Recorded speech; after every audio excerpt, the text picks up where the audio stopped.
Hello everybody, Nathan Sifu here, and welcome to another episode of Hunt the Truth, an audio web series developed by 343 Industries. So in the last episode, we found out that Ray had dug through the slush and he found that the Master Chief was in fact innocent. There is a second video somewhere out there, which they can't find, that shows more evidence to show that Chief is actually innocent, and the people he killed on Biko were all terrorists who were planning an assassination. Meanwhile, Petra provided Ben with a new lead, but he only has a small window of opportunity to get there, and he has to go back to his old apartment to get his piggy bank, so to speak, his life savings, to bribe these people. But when he gets to his old apartment, he finds that the building has a message on it that says unfit for human living conditions, things like that. He goes inside and finds that every single apartment has not only their doors open, but everything wrapped in plastic.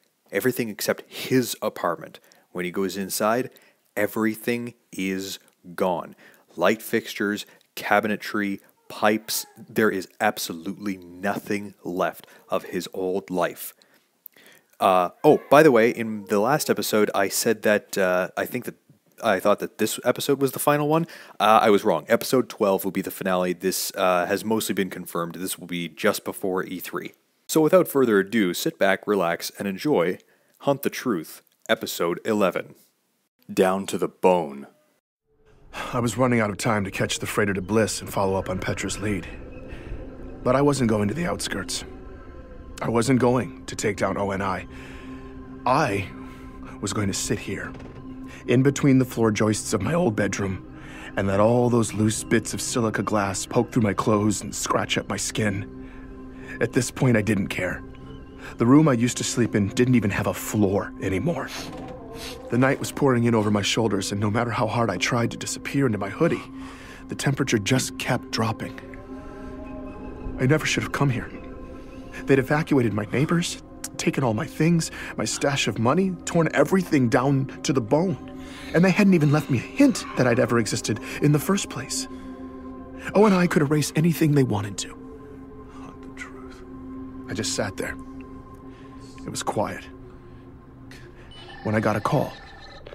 Hello, who is this? Ben, you need to get out of there now. They found you. Wait, Pharaoh? Wait, no, how did you... Listen to me.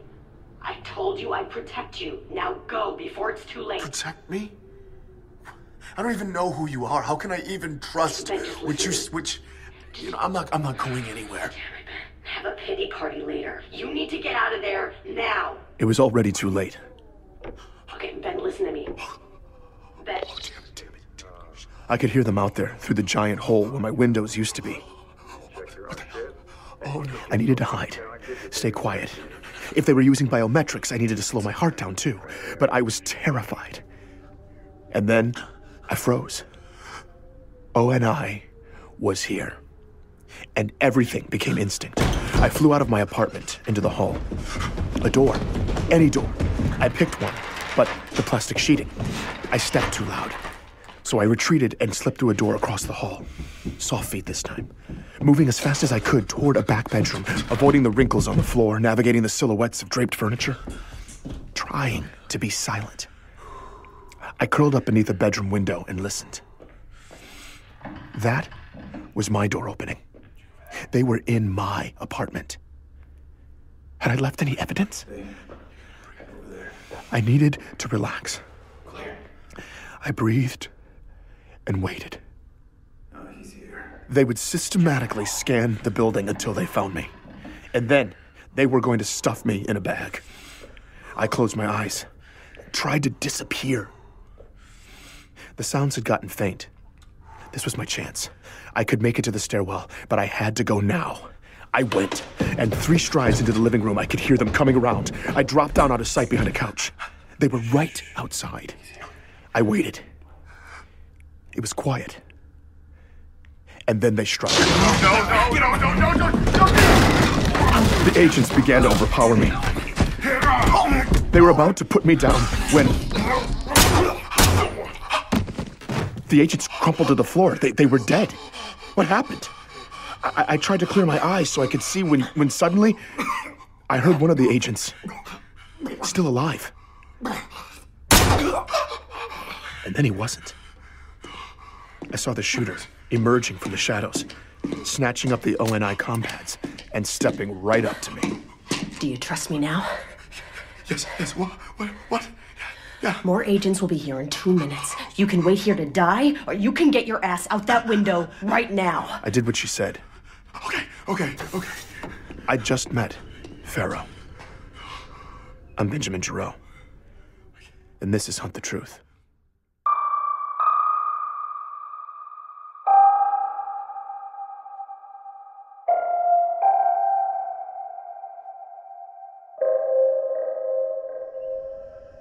All right, I guess.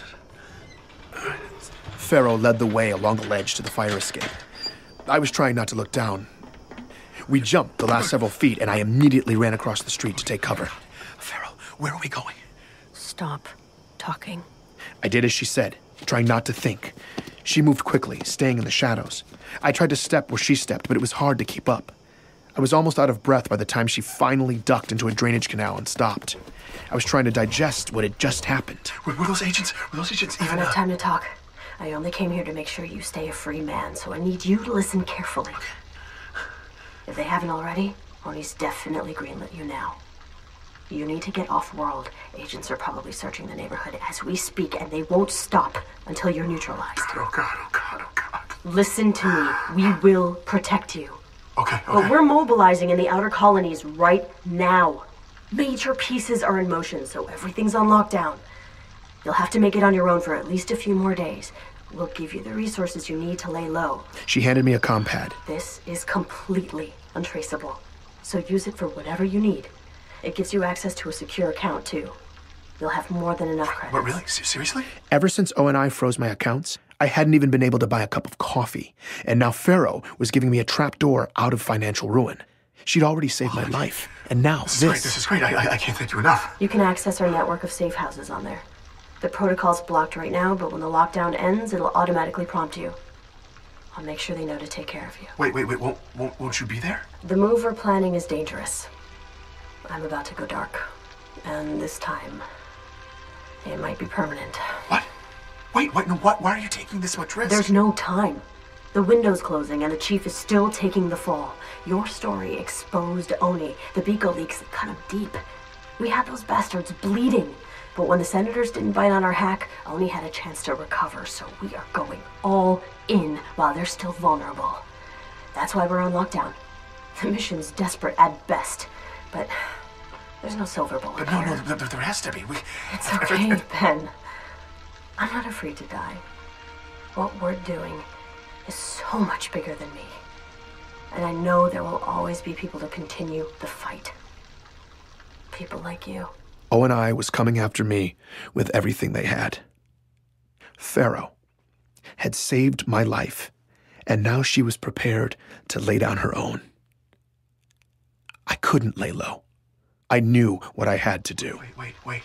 I may have a silver bullet. I convinced Pharaoh to hold off on her plan for a few more days while I followed up on Petra's lead.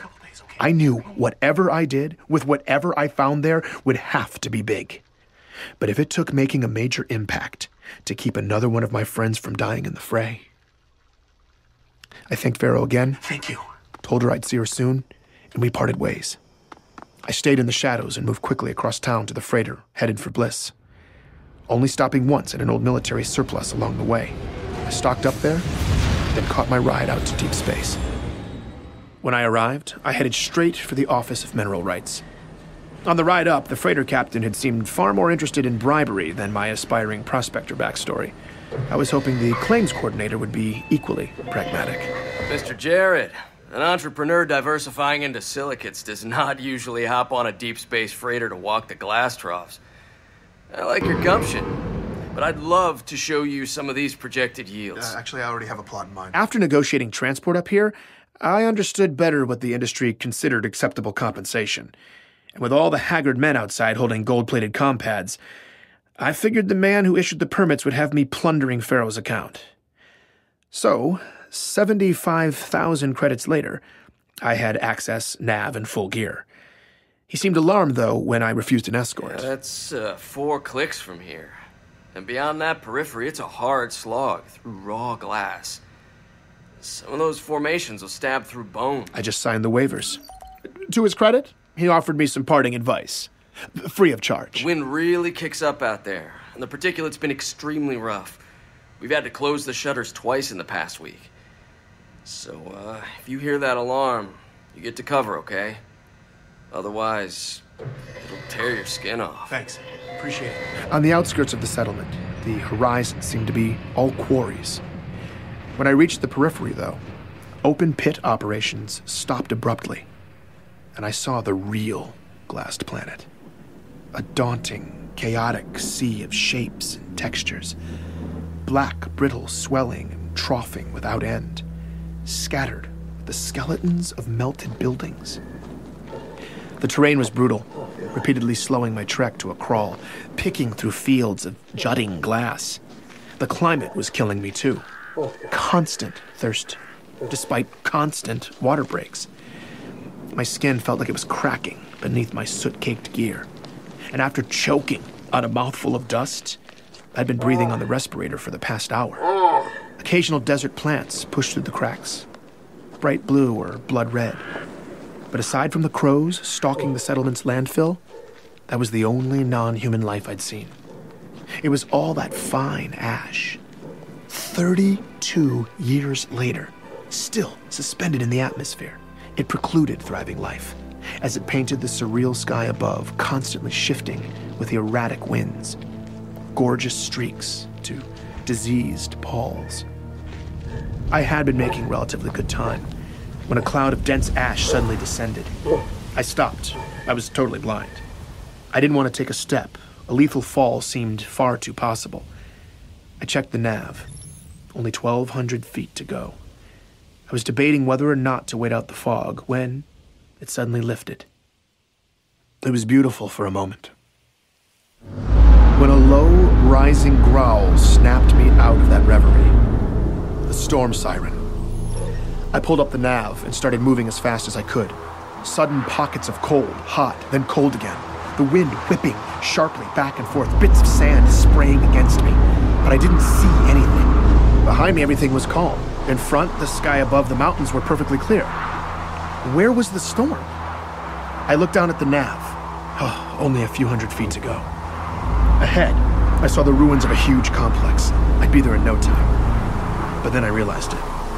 Those weren't mountains. A black wall was coming from the horizon, and it was coming right at me. I flat out sprinted. The storm was closing in. It was the color of night and impossibly tall. I got to the ping on the map. The structure had been leveled. There was nowhere to go, and the sand was flying faster, stinging my cheeks. I looked around desperately, trying to shield my face. There was a massive collapsed section up ahead.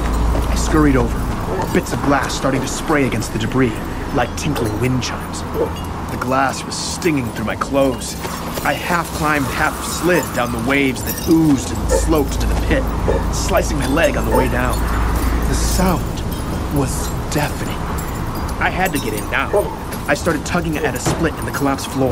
The storm blasted harder, my skin on fire. I made one last push. The glazing shattered, and I slid in as the wall of glass exploded overhead, and I plunged into the darkness. I laid there for a bit, before pulling off the respirator. My skin was stinging all over. I checked my outer thigh. Damn it. It was bleeding and it hurt like hell, but it wasn't too deep. I pulled out my medical kit, wrapped it, and started looking around. Okay, there's collapse there. There's all sort of debris on the ground. Whoever abandoned this place must have had advanced warning and left in a hurry. I shined my light along a back wall. Okay, Office of Naval Intelligence, Subspace Communications. It was an old ONI subspace relay facility. One of the hundreds scattered in deep space to cut back on comm delays between Earth and the outskirts. ONI wouldn't have left anything useful in a place like this. Okay, Petra, what am I looking for? I followed every warning sign I could find, looking for anything restricted access. A few flights down and dozens of turns in, I was standing on what appeared to be the lowest level. And based on the long echoes into the darkness, the room was huge. I moved through dozens of rows of tall shelves draped with drop cloths. Whatever had happened on Bliss hadn't made a dent down here, apparently. I peered behind one of the cloths. Guns, explosives, ammunitions, all kinds of aftermarket mods. None of this was UNSC sanctioned. Seriously, guns? Had I come all this way for neatly organized contraband? You gotta be But that's when I saw it. Out of the corner of my eye. Coming from the shadows at the back of the room through a glass door. No way. A tiny blinking light. No way, it can't be active. An active relay? The relay? In an ONI facility? There could be anything on it. There could be everything on it if someone screwed up. The surface destruction was catastrophic. They could have just assumed the glassing had gone this deep. And ONI probably wasn't even operating in any real capacity out here anymore. Okay. This had to be why I was here. Let's see. I immediately hooked up my comm pad, and I couldn't believe it. Oh, did I? The server was in standby, but it seemed fully functional. Connecting? Something kicked on deep below, and low auxiliary light filled the room. Oh my god. I started entering queries. Beco. It was current. I remembered the name of the raw file for the Beco video that Pharaoh leaked. That video popped up, and so did the second video, the one Pharaoh hadn't seen. I pulled it down and opened the footage. It was a composite of every single angle cameras captured that day. The original video just showed Chief firing down the hallway where 4 civilians had died.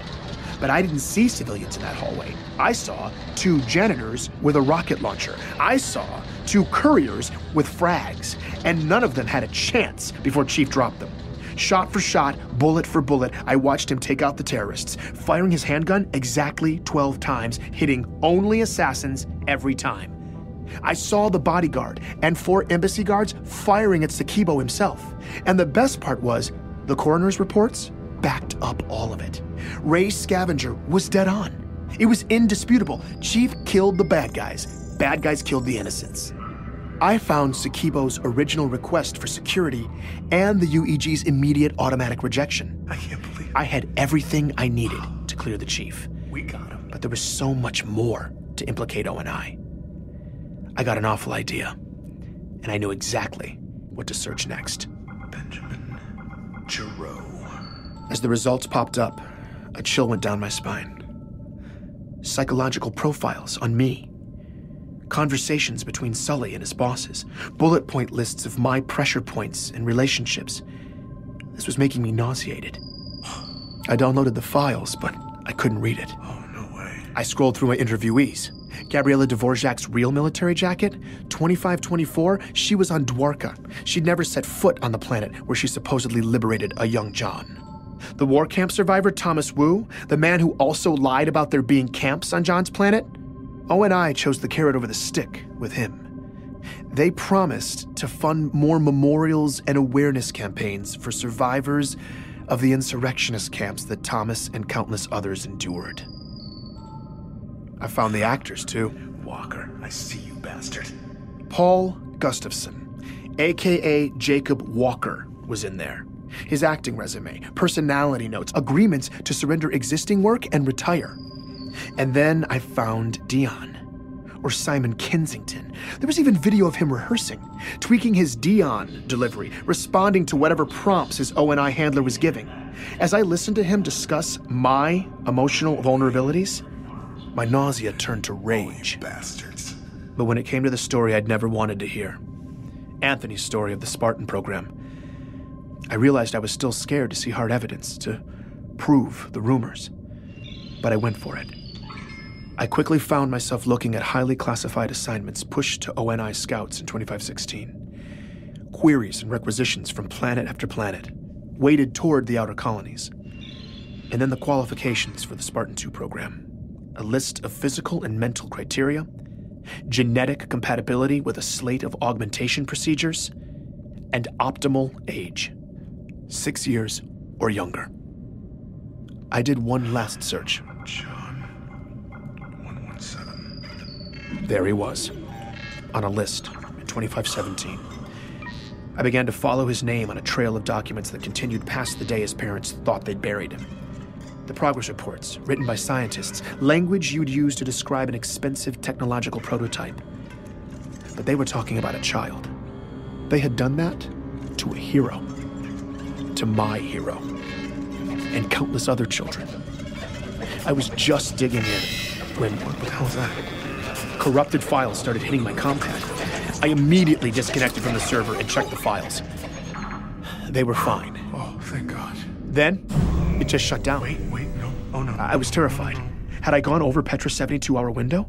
Had ONI just caught me looking? I checked the time. Okay. I was fine. Okay, I'm fine. But then, It's okay. what was that? I looked at the server one more time. That little standby light? It was glowing brighter, pulsing at me. I was starting to lose it, but it didn't matter. I had what I needed, and the storm was over. I emerged from the bunker. It was time to leave this sad, ashy nightmare behind. As I trekked back across the wasteland, I stepped with more confidence. I knew this terrain now, and I had ONI right where I wanted them. Please, join me for the next episode of Hunt the Truth.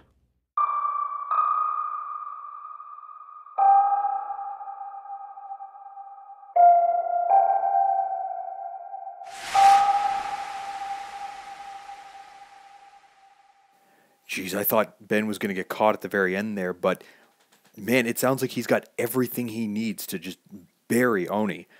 But I don't know how it's going to end, because he said, please join me for the next episode of Hunt the Truth, not please join me for the final episode, which, as far as I know, I apologize if I'm wrong, the next episode, episode 12, is supposed to be the last one.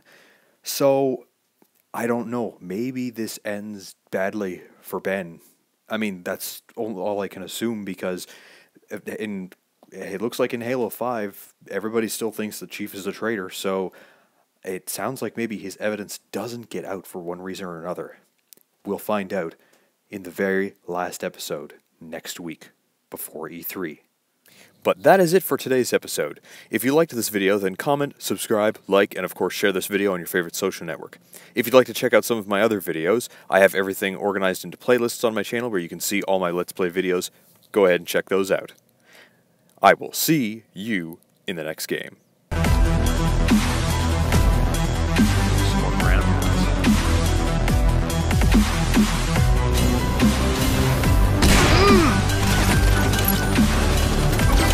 Oh, yeah. Oh, that was a sweet double kill.